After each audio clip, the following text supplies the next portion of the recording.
Sir আমার বাচ্চা খাচ্ছে না, একদমই ওজন বাড়ছে না স্যার, কি করব? হ্যাঁ ভিউয়ার্স, আসলে এটা একটা বিরাট সমস্যা।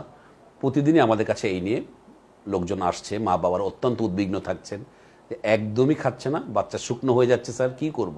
স্যার কিছু একটা করেন স্যার, এত খাওয়াই স্যার, আমার তো টাকার অভাব নাই স্যার, তারপরও বাচ্চার ওজন বাড়ে না, খুবই সমস্যায় পড়ে গেছি। হ্যাঁ ভিউয়ার্স, আজকে এটা নিয়ে আমরা আলাপ করতে চাই। আমরা আগে একটু আলাপ করেছিলাম বাচ্চার খাবার নিয়ে, আজকে আমরা ঠিক নতুন একটি আলাপ করব, সেটা ওটার সাথে মেলানোর কোনো সুযোগ নাই। ওজন বাড়ানো, বাচ্চাদের ওজনটা আমরা কিভাবে বাড়াতে পারি। তো ভিউয়ার্স, আসলে আমাদের কাছে অনেকেই জানতে চান যে স্যার আমাদের একটা খাদ্য তালিকা দিন, এই খাদ্য তালিকা অনুযায়ী আমরা খাওয়াবো বা এই ধরনের কিছু করব। আমাকে আমার পেজে অনেকে প্রশ্ন করেন, স্যার আমার এই 10 বছরের আর 3 বছরের বাচ্চার জন্য একটা তালিকা দিন। তা আমি আপনাদের কাছে আজকে এই পোস্টের মাধ্যমে যেটা জানাতে চাই, আসলে তালিকাটা ইম্পর্টেন্ট নয়, আসলে ইট ইজ অলওয়েজ ইন্ডিভিজুয়ালাইজড। আপনার বাচ্চাটার কি প্রয়োজন সেটাই ইম্পর্টেন্ট। আজকে আমরা যেটা জানাতে চাই আপনাকে, প্রতিটি বাচ্চার তার নিজস্ব বয়সে কতটুকু ওজন হওয়া উচিত এবং সেই সাথে তার কতটুকু ওজন এই মুহূর্তে আছে, সেই দুটোকে ক্যালকুলেট করে আমরা তার ঘাটতিটা বের করি। আমরা ছোট করে একটা উদাহরণ দিই। ধরুন আপনার বাবুর বয়স 2 বছর, কিন্তু আপনি এসছেন আমার কাছে, আপনার বাবুর ওজন 8.5 কেজি। তাহলে কি করণীয়? তাহলে আমরা জানি, আমি যেটা করি, আমাদের এই প্রতিষ্ঠান অ্যাস্থেটিক অ্যান্ড বেবি কেয়ার, যেটি রয়েছে মিরপুর 11.5 ইস্টার্ন হাউজিং মেইন রোডে, ঘরোয়ার মোড়ে, আমি এই বাচ্চাগুলোকে ক্যাটাগরাইজ করি। তাহলে যদি একটা 8.5 কেজির ওজন আর বাচ্চা আসে, 2 বছরে তার 12 কেজি ওজন হওয়ার কথা, তাহলে তার 3.5 কেজি ওজন ঘাটতি আছে। তাহলে আপনাকে কিন্তু ওটাই বের করতে হবে যে আমার ঘাটতি কতটুকু আছে। তাহলে বের করতে হবে আমি কোথায় আছি এবং লক্ষ্য হবে আমি কোথায় যেতে চাই। তাহলে এটা খুবই ইম্পর্টেন্ট। তাহলে আমরা এটাকে ক্যালকুলেট করব এবং এই 3.5 কেজি ঘাটতির সাথে তার শরীরে আনুষঙ্গিক অন্য কোনো সমস্যা আছে কিনা, সেটা কি, তার রক্তশূন্যতা আছে কিনা, তার শরীরে অন্য কোনো দীর্ঘমেয়াদী কোনো রোগ আছে কিনা, থাইরয়েড হরমোনের কোনো সমস্যা আছে কিনা, অন্যান্য জটিল কোনো রোগ, অনেকের বারবার ঠান্ডা কাশিতে ভোগেন, সেগুলো কিছু আছে কিনা, অ্যাজমার সমস্যা আছে কিনা।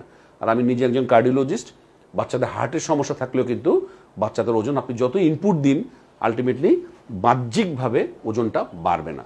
তাহলে আমরা যেটা করি, আমরা শারীরিক অবস্থানটা বের করে নিই যে বাচ্চাটার কোথায় ঘাটতি আছে, সেই সাথে তার কী কী ওষুধের প্রয়োজন আছে। তাহলে ভিউয়ার্স বুঝতেই পারছেন, শুধুমাত্র একটি ডায়েট চার্ট দিয়ে এটাকে বের করা সম্ভব নয়। তো আমরা এটাকে বের করে আমরা ওইভাবে খাবার দিই। একটু ছোটো করে বলে দিই সেটা কী হয়। একটা 8 কেজির বাচ্চাকে আমরা স্ট্যান্ডার্ড ধরি।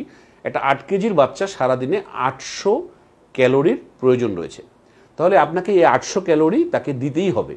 তো সেটা আমরা কীভাবে দেবো, সেটাই আমরা ডায়েট চার্টে হিসাব করে দিই। আপনি শুধুমাত্র একটা ডায়েট চার্ট দেখে ফলো করে গেলেন তা কিন্তু হবে না। তাহলে 800 কিলো ক্যালোরি পেতে হলে আমরা বলি, একটা বাচ্চাকে যদি আপনি প্রতিদিন 2টো ডিম খাওয়ান, একটি ডিমে 70 কিলো ক্যালোরি করে আছে। তাহলে আপনি যদি 2টো ডিম খাওয়াতে পারেন, সেই 70 140 কিলো ক্যালোরি সিম্পল 2টো ডিম থেকেই পেয়ে গেল। সাথে আপনি যদি 2 গ্লাস দুধ খাওয়াতে পারেন, প্রতি গ্লাস দুধে 70 থেকে 75 কিলো ক্যালোরি আছে। তাহলে আপনি যদি বাচ্চাটাকে 1.5 থেকে 2 গ্লাস আপনি দুধ খাওয়াতে পারেন, আর সাথে 2টো ডিম খাওয়াতে পারেন, বাচ্চা কিন্তু এখানে 300 কিলো ক্যালোরি পেয়ে গেল। তাহলে সারাদিন দৌড়ঝাঁপ করে ওর পিছনে থালা নিয়ে, ভাতের থালা নিয়ে দৌড়ে আপনি যতটুকু খাওয়াবেন, তার চেয়ে খুবই সহজে মাত্র 2টো ডিম এবং 2টো কলা খাইয়ে আপনি এই খাবারটাকে বের করে ফেলতে পারবেন আপনি। তো ভিউয়ার্স, এটাই আমাদের মাইন্ডসেটের প্রবলেম। আমরা মনে করি থালা ভর্তি ভাত খাওয়াটা important, that is not the right thing.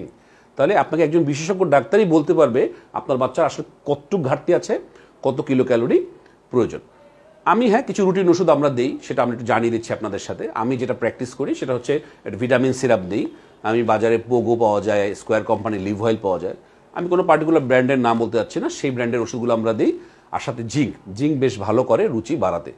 আর যেটা আপনার প্রেগনেন্সির মায়েরা খেয়েছেন ফলিসন ট্যাবলেট, সেই ফলিসন ট্যাবলেট কিন্তু আমরা বাচ্চাদেরও দিই রুচি বাড়ানোর জন্য। সুতরাং অত্যন্ত সস্তা ওষুধ, কিন্তু অত্যন্ত ভালো রুচি বাড়ায়। ভিউয়ার্স, আমরা বিশেষজ্ঞ ডাক্তাররা কিছু তো প্র্যাকটিস নিজেদের মতো করি। আমি আমার প্রতিষ্ঠানে আমি কিছু ওষুধ এর বাইরেও দিয়ে আমি যথেষ্ট সফলতা পেয়েছি, বাচ্চাদের ওজন বাড়াতে যথেষ্ট সাহায্য করেছে। সেই সমস্ত ওষুধ অবশ্যই ফিজিশিয়ান কর্তৃক প্রেসক্রাইব হতে হবে। আপনারা নিজেরা এগুলো দিতে গেলে সেটা সমস্যা হতে পারে। তো সেইগুলো জিনিস আপনি অবশ্যই আপনার ডাক্তারের সাথে যোগাযোগ করেই দেবেন। অবশ্যই আপনার ডাক্তারের সাথে টাইম টু টাইম ফলো আপে রাখবেন। কিছু খাবার আমরা বলি ওজন বাড়াতে সাহায্য করে, সেগুলো কি আমরা বলবো প্রতিদিন, যেটা আমি আগে বলেছি, প্রতিদিন ডিম। আপনি বয়স ভেদে 2টো কেন 3টা ডিমও দিতে পারেন, কোনো সমস্যা নাই। বাড়ন্ত বয়সে কোনো সমস্যা হবে না। একটা ডিমে সে প্রোটিনও পাচ্ছে এবং হলুদ অংশে ফ্যাটও পাচ্ছে।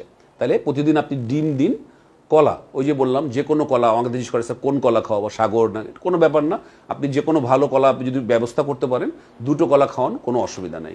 মাখন, ঘি, এই জিনিসগুলো আপনি যদি প্রতিদিন দেন, বাচ্চার অবশ্যই বাচ্চার যে আপনার যে একটু যে ওজন বাড়া সেটা কাজ করবে। সেই সাথে আমরা বলবো সবুজ শাকসবজি এবং ফলমূল, এগুলো আপনি অবশ্যই আপনি খোসা না আছে ফলমূল আপনি চেষ্টা করবেন যেগুলো খোসা না ছাড়িয়ে খাওয়ানো সম্ভব সেগুলো আপনি, যেমন আপেল আপনি চেষ্টা করবেন ওটা ওভাবে যদি খাওয়ানো যায়। সবুজ শাকসবজি আপনি একদম ফ্রেশলি প্রিপেয়ার্ড, অনেক মারাই যেটা করেন বারবার বের করে করে ফ্রিজ থেকে বারবার করে খাওয়ান, তাতে কিন্তু ওজন বাড়াতে কোনো সাহায্য করবে না। তো ভিউয়ার্স, এই জিনিসগুলো আপনারা মাথায় রাখবেন। আর ওই যে বললাম বয়স অনুযায়ী যে ঘাটতি সেটা আপনার ডাক্তারের কর্তৃক প্রেসক্রাইব হতে হবে, এবং কিছু কিছু ডাক্তারের তো কিছুটা কমফোর্ট জোন আছে, কিছু কিছু ওষুধ আমি প্রেসক্রাইব করি যেগুলো আমি আমার এই কয়েক বছর আমি অনেকদিন ধরে এই প্র্যাকটিস করছি বাচ্চাদের নিউট্রিশনের উপরে। তো আমি মনে করছি এই নিউট্রিশনের উপরে আমার যে অভিজ্ঞতা, আমি কিছু ওষুধ দিয়ে সেটা সফলতাও পেয়েছি। কিন্তু এটা আসলে ঠিক এটা আপনাদের থেকে প্রথমে শুরু করাটা আমি মনে করছি বাঞ্ছনীয় নয়। আপনারা বাসায় বসে ওই যেটা বললাম ভিটামিন পোগো বা লিভয়েল সিরাপ দিতে পারেন, জিঙ্ক সিরাপ দিতে পারেন, আর ফলিসন ট্যাবলেট দিতে পারেন। আর অবশ্যই রুটিনলি কৃমির ওষুধটা আপনারা দিয়ে দেবেন। কৃমির ওষুধটা থাকলেও, কৃমি যদি থাকে তাহলেও কিন্তু বাচ্চাদের ওজন বাড়তে সময় লাগে এবং বাচ্চার রুচিটাও কিন্তু নষ্ট হয়ে যায়। সুতরাং অবশ্যই আপনারা আমার যে একটা কৃমির উপরে আমার একটি পোস্ট আছে সেটা ফলো করবেন, সেটা দেখে রেগুলার কৃমির ওষুধটাও দিয়ে নেবেন। তো ভিউয়ার্স, আমি মনে করছি এগুলো যদি আপনারা অ্যাপ্লাই করুন তাতে অবশ্যই কিছু না কিছু ওজন বাড়াতে সাহায্য হবেই। আর যদি আমার সাহায্য প্রয়োজন হয় সবসময় আমি পাশে আছি। তো বাচ্চাদের যে কোনো জরুরি বিষয়ে যে কোনো কিছু জানার জন্য আমার ভিডিওগুলো দেখুন, অন্যদের শেয়ার করুন। সেই পর্যন্ত নতুন কোনো টপিকের আশায় আবার দেখা হবে। আল্লাহ হাফেজ।